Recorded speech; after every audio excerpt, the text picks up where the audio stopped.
अणसर घरे रही चली महाप्रभुंक नीतिकांति। महाप्रभु को सुस्थ करने पाई चली गुप्त सेवा। गोटे परे गोटे सेवा परे सुस्थ हेबे श्रीजीउ। दैत्य सेवक सुना गोसाई सेवक माने अणसर कालीन एही गुप्त नीति संपादन करुछंती। एक वस्त्र होई अणसर बास ठारू महाप्रभुंक सेवारे लागिछंती। अणसरर पंचमी दिन रे फुलुरी तेल लागी परे खड़ी लागी एकादशी तिथि रे महाप्रभुंकु लागी हेबो 10 मूल मोदक। राजवैद्य एही 10 मूल मोदक प्रस्तुत करी महाप्रभुंकु लागी करिवे। तेबे किपरि होइथाए एही 10 मूल मोदक? स्नान पूर्णिमा परे 10 मूल यथा गंभारी, फणफणा, शालपन्नी, कृष्णपन्नी, अगबधू, लविंग कोली, बेल, अंकरांती, गोखरा एवं नबांकुरी को सुखा जाई याकू हेमदस्तारे कुटी गुंड करा जाए।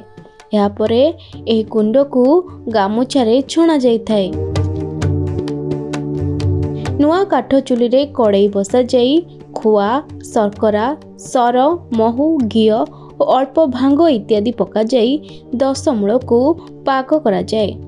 पाग परे ताहाकू कदली पत्र उपरे रखी ठंडा करा जाए। ठंडा हैला परे गोलाकार मोदक प्रस्तुत हुए। एहाकू सेवन करिबा परे संपूर्ण सुस्थ हेबे चतुर्धा मूर्ति। 3टी कुड़ुआरे 10 मूल मोदक को रखी एहा उपरे कर्पूर पकाई तालपत्र भोगी रे सजड़ा जाए। दशमी तिथि रे श्रीमंदिर गारदरे याकू दाखल करा जाय थाए। एही सब काम शुद्धपूत भावे एवं महाप्रभुंक प्रति निष्ठा रखी करा जाए। तेबे अन्य पटे ज्वर रे पीड़ित जगन्नाथंक पई मामू घर नियाळीरू मध्य श्रीमंदिर आसी थाए अणसर भार। महाबाहु सुस्थ हेबा पई औषध सहित पथि सेवन करिथांती।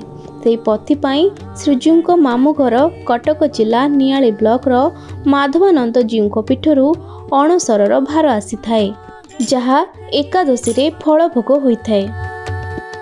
ब्यूरो रिपोर्ट, खबर ओडिशा।